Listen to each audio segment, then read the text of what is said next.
आणि यानंतर थेट जाऊयात सुप्रिया सुळे सध्या बोलतात. मकरंद आबा होते आणि शिवसेनेतले सगळे लोक उभे होते. ते सगळे लढायचा प्रयत्न करत होते, पण हे दुर्दैवी आहे आणि एका सशक्त लोकशाहीसाठी हानिकारक आहे. ह्याच्या विरोधात लढाई झालीच पाहिजे. हा देश कुणाच्या मनमर्जीनी चालणार नाही. हा देश फक्त आणि फक्त भारतरत्न डॉक्टर बाबासाहेब आंबेडकरांच्या संविधानानेच चालणार. पण पोलिसांकडून असा प्रकार होतोय तर हे कुठे ना कुठे पोलिसांचं एक पोलीस स्टेटकडे महाराष्ट्र हा पोलिसांचा संबंध नाही. त्या ठिकाणी असलेल्या जे पोलीस होते त्यांच्या मागे जी अदृश्य शक्ती होती, ही अदृश्य शक्तीची ताकद आहे. त्या अदृश्य शक्तीने हे पोलिसांना करायला लावलं. नाही तर महाराष्ट्रातला पोलीस असं कधीच स्वतःहून करणार नाही. एवढा माझा महाराष्ट्रात मुख्यमंत्र्यांचं अभिनंदन करताय, साताऱ्याचे सगळं करताय आणि त्यांच्याकडेच पोलीस खाताय. तुम्ही अदृश्य शक्ती म्हणून नाही, मी माननीय मुख्यमंत्र्यांना ह्या विषयाचं पत्र लिहिणार आहे.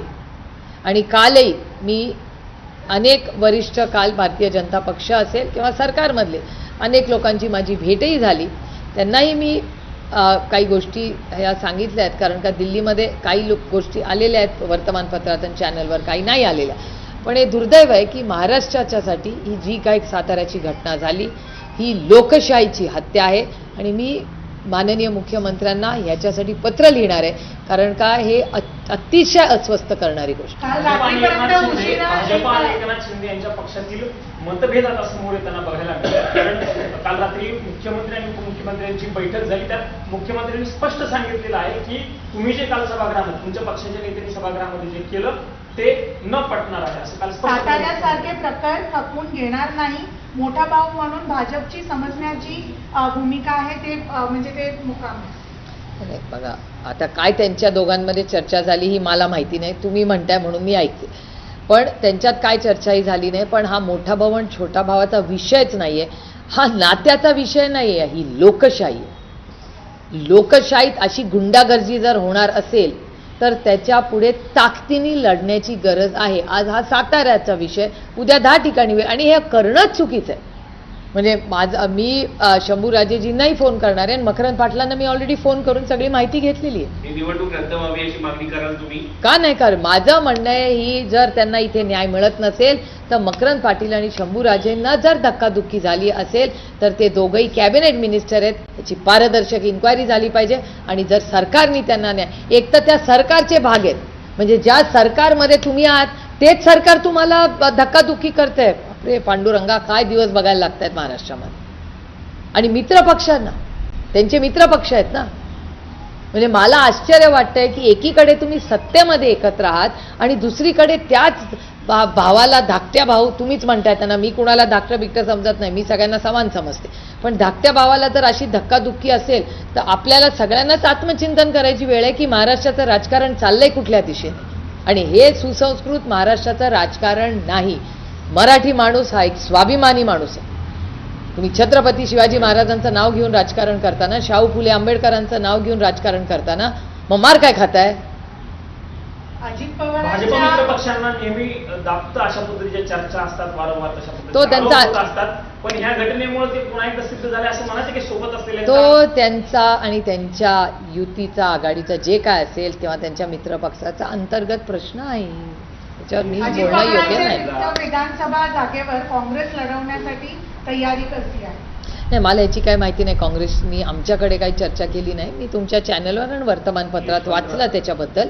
त्याच्यामुळे जेव्हा काँग्रेसकडे काय प्रस्ताव असेल, पण आमची महाविकास आघाडीला विनंती राहील की दादा अनेक वर्ष तिथे लोकप्रतिनिधी म्हणून दादांनी तिथे काम केलेलं आहे, उत्तम काम केलेलं आहे. आणि आज वहिनींना अशा प्रक्रियेत ह्या सगळ्या सिच्युएशनमध्ये ही जबाबदारी घ्यावी लागते. तर आमच्याकडून विनंतीच सगळ्यांना राहील की सुनेत्रा वहिनी पवार यांचं इलेक्शन आमच्या तरी मनात आहे की ते बिनविरोध व्हावं. जिल्हा म्हणून म्हटलं जातं. तुमच्या पक्षातले अनेक नेते तिथे कोणतीही घटना घडली अजितदादांची किंवा प्रीती संगमावरती जातात. आता या सगळ्या परिस्थितीमध्ये साताऱ्यातील एवढा मोठा देदीप्यमान इतिहास आहे आणि तिथे ही घटना घडते. नाही, हे दुर्दैव आहे की 2 मंत्र्यांना धक्काधुक्की होते. म्हणजे मला खरं तर जेव्हा पहिल्यांदाच सांगितलं मला विश्वास पण बसला नाही की ज्या तुम्ही पालकमंत्री आहात तिथले, हिंमतच कशी होते यांच्यावर धक्काधुक्की करायची? मंत्र्यांवर अहो कोणीच धक्काधुक्की कुणाला करू नये. हे गुंडाराज नाहीये, हा भारत आहे. खूप लोकांनी स्वातंत्र्यासाठी स्वतःची आयुष्य घालवली आहे. त्यांनी उभं आयुष्य लढाईमध्ये घालवलं आहे, त्यांनी त्याग केलेले आहेत. अशा परिस्थितीमध्ये तो सगळा इतिहास विसरून आज मित्रपक्ष एकामेकाला धक्काधुक्की करतायत. ती सरकारी यंत्रणा आज मित्रपक्ष माझं म्हणणं कोणी का असे ना, लोकशाहीमध्ये मग लोकशाही नाही आहे का? मग शंभूराजे म्हणताय ते खरं आहे का की ह्या देशामध्ये लोकशाहीचा खून झालाय, हत्या झालेली आहे? हे पुन्हा पुन्हा दिसतंय. आम्ही विरोधक म्हणून बोलत होतो, आमच्यावर अन्याय झालाच ना. ज्या पद्धतीने आदरणीय पवार साहेबांचा पक्ष फोडला, आदरणीय पवार साहेबांना पक्षाच्या पदावरनं ज्या पद्धतीने काढलं, हे योग्य होतं का?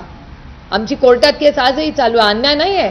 ज्या शरद पवारांनी शून्यातून विश्व उभं केलं, आज त्या माणसाला तुम्ही पक्षावरनं काढून टाकता. आणि त्याची चूक काय? त्याची चूक एवढीच की त्यांनी कष्टाने शून्यातून विश्व उभं केलं, ही त्याची चूक. हा अन्याय नाही? हा उद्धव ठाकरेंवर अन्याय नाही झाला? उद्धवजींचे वडील बाळासाहेब ठाकरेंनी शिवसेना स्थापन केली. ते हयात असताना त्यांनी स्वतःचा उत्तराधिकारी म्हणून उद्धवजींना जबाबदारी दिली. मग उद्धवजी असतील, शरद पवार असतील, अशी किती उदाहरणं तुम्हाला देऊ? हा आमच्यावर अन्याय नव्हता? मग लोकशाहीची तेव्हाही हत्या झालीच होती ना. मग आता ती तर डायरेक्ट हातापायीवर आली आहे. आणि हे अतिशय अस्वस्थ करणार आहे. म्हणजे हा राजकीय विषय नाही आहे, हा अस्वस्थ करणारा विषय की ज्या महाराष्ट्रामध्ये छत्रपतींचा महाराष्ट्र, शाहू फुले आंबेडकरांचा महाराष्ट्र, यशवंतराव चव्हाणांचा महाराष्ट्र, आणि ते पण साताऱ्यात, कुठेही झालं तरी वाईटच आहे हो. त्यातून पवित्र आपल्या साताऱ्यात जाऊन अशी धक्काधुक्की होते, हे लाजिरवाणी आहे. आणि माझी अपेक्षा आहे की जसं महाराष्ट्राच्या माननीय मुख्यमंत्र्यांनी या खरात केसमध्ये स्टँड घेतला, तसंच राजकीय सगळं बाजूला ठेवून सुसंस्कृत महाराष्ट्राचे सुसंस्कृत मुख्यमंत्री म्हणून माझी माननीय देवेंद्रजींकडून अपेक्षा आहे की ह्याही कष्टामध्ये त्यांच्या कॅबिनेटच्या 2 मंत्री आहेत, कुठल्याही पक्षाचे असले तरी शंभूराजे त्यांचे कॅबिनेट मिनिस्टर आहेत, मकरंद आबा त्यांचे कॅबिनेट मिनिस्टर आहेत. स्वतःच्या कॅबिनेट मिनिस्टरची जर हातापायी अशी होत असेल कुणाकडून, तर त्यांची नैतिक जबाबदारी नाही का? तुम्ही मायबाप सरकार आहात, तुम्ही महाराष्ट्राचे माननीय मुख्यमंत्री आहात. मी खूप अपेक्षेने देवेंद्रजींना विनम्र विनंती करते. या खराब प्रकरणातल्या विक्टिम्सच्या बाबतीमध्ये खूप असंवेदनशीलपणा दिसतोय यंत्रणांकडूनही आणि सोशल मीडियावर. तुम्हाला एक महिला म्हणून यात काय आणि माझी एवढीच अपेक्षा आहे की आयडेंटिटी, बलात्कारामध्ये ह्या देशात कायदा आहे की ज्याच्यावर बलात्कार होतो त्याचं नाव किंवा ओळख कधीही बाहेर येता कामा नये. तशीच गोष्ट ह्याही केसमध्ये हवी किंवा कुठल्याही केसमध्ये हवी.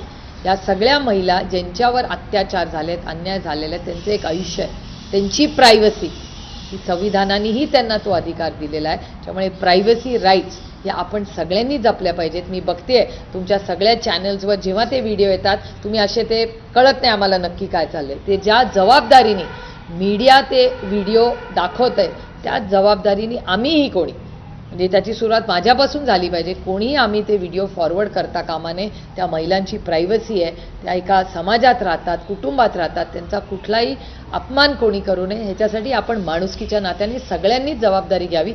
जसं मीडिया काही ओळख दाखवत नाहीये किंवा ते असे तुम्ही ब्लर करून दाखवता, तसंच आपण हा विषय कुठेतरी संपवून फक्त पोलिसांनी त्याची इन्क्वायरी करावी. त्याची चर्चा समाजात कोण आहे, काय, याची नावं बिलकुल बाहेर येतात. लोकसभेत आणण्याचा प्रयत्न सुरू झालेला नाही, याच्यात प्रश्न आहे. खरं तर पवार कुटुंब जादूटोणा मानत नाही, मात्र अजितदादांच्या